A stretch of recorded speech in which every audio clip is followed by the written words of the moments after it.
Saturday night at SummerSlam, Seth freaking Rollins delivered the heist of the century, part 2. 10 years after he cashed in his first Money in the Bank contract on Brock Lesnar and Roman Reigns at WrestleMania 31 in 2015.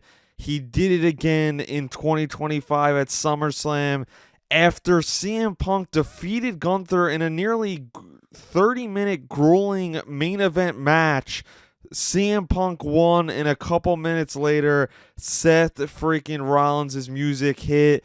He played up the gimmick. He had crutches. He had a knee brace. But after a minute of standing on the stage and staring CM Punk down, he threw the crutches away. He ripped the knee brace off. He ripped his jacket off. He ran down and he did what he did at WrestleMania 31, and that is successfully cashing his Money in the Bank contract. Seth Rollins is now a 6-time champion and is now the World Heavyweight Champion for the second time in just the little over 2 years that title has been in WWE. And some other quick stats from this cash-in is that Seth Rollins is the 4th superstar to ever cash in at SummerSlam. He's the first male superstar to cash in at SummerSlam since 2013. The other male superstars that have done it at SummerSlam in the past was Alberto Del Rio in 2011 and Randy Orton in 2013.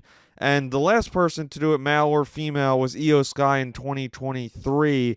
So some pretty historic stuff for Seth Rollins.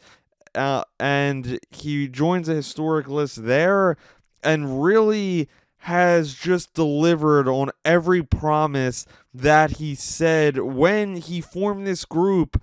And even before he formed this group with Bronson Reed and Braun Breaker at WrestleMania 41, when he aligned himself with Paul Heyman and beat Roman Reigns and CM Punk in the main event of Saturday at WrestleMania 41, and then the Monday Night Raw after, being joined by Bronson Reed and Braun Breaker and forming that group, he said that he was going to take full control of WWE. The first step was winning Money in the Bank in June. He did just that. The second step was cashing that Money in the Bank contract in. And after kind of putting on a bit of a ruse for everybody and playing up his so-called injury at Saturday Night's Main Event just 3 weeks ago, he now is the World Heavyweight Champion. He has Braun Breaker and Bronson Reed, who have been elevated the last few weeks into bigger roles with Seth Rollins on the sidelines.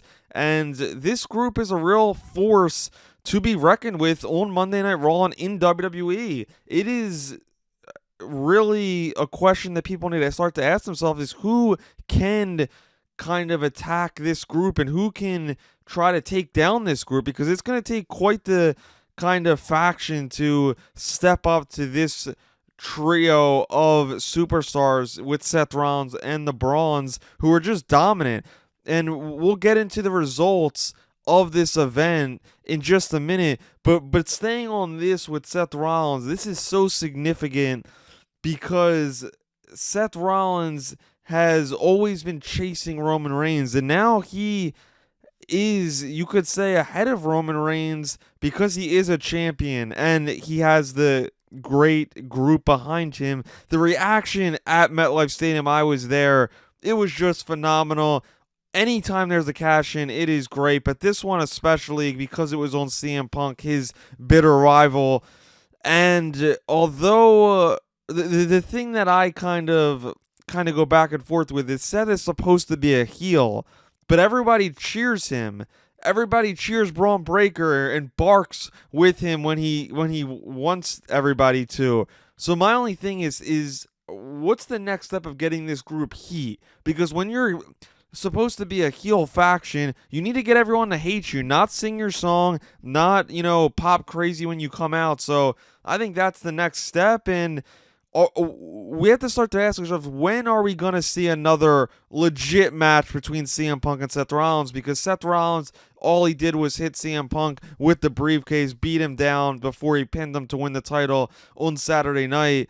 I think that match is a WrestleMania-worthy match, obviously. Punk versus Rollins once again. But is it gonna?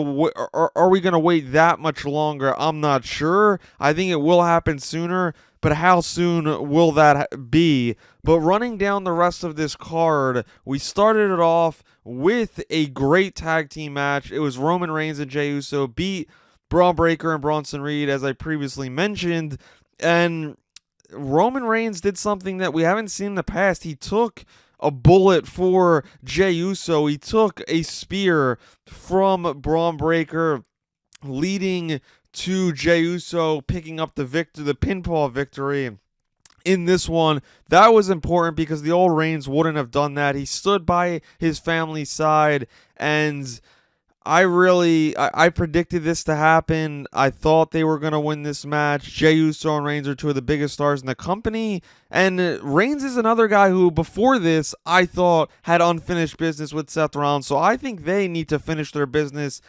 once and for all eventually. So when does that matchup play out? We'll have to wait and see. Charlotte Flair and Alexa Bliss, the unlikely duo, beat the Judgment Day, Raquel Rodriguez and Roxanne Perez, to win the women's tag team championship. I predicted this to happen. This was a really good match, and Alexa Bliss and Charlotte really have that great duo of kind of speed and power. And although they're not, they don't want to call themselves friends, they have this kind of weird, quirky relationship that just makes you want to pay attention and watch them because it's always entertaining television. And they make for a really good duo in the ring. Sami Zayn beat Karrion Kross. I predicted Kross to win this one. I think he needed it more.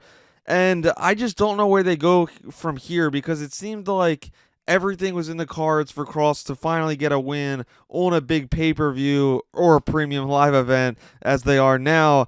He doesn't win that match. Sami Zayn won. I don't think this was the best match, so we'll have to wait and see what is next for both. Tiffany Stratton retained her championship against Jade Cargill, and this match was a real display of athleticism. Both women are two of the most athletic in the division and in WWE as a whole.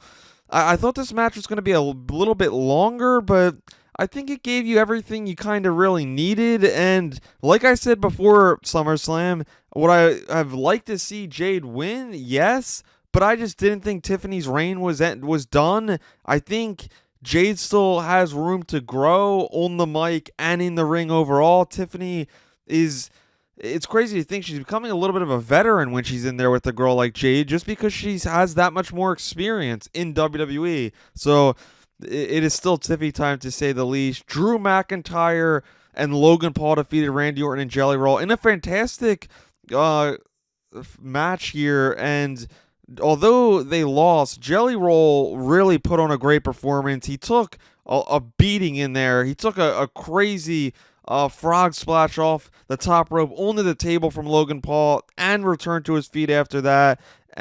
He really, for a guy that just has been training for a couple of months, I was highly impressed with Jelly Roll. Logan Paul just impresses me every time he's out there. His athleticism, and it's just on a different level from anyone I've seen in the WWE. Him and Drew McIntyre made for an excellent team. That was great to see. But overall, Saturday's card for SummerSlam delivered. I thought it was great. The cherry on top at the end with Seth freaking Rollins beating CM Punk, his arch rival, for the World Heavyweight Championship and cashing in his Money in the Bank contract. What is next? Comment down below what you think will happen. Will we see Seth Rollins versus Punk in the immediate future, or will that be down the line? Thanks everybody for tuning in. I'm Ryan Wohl, and I'll see you next time.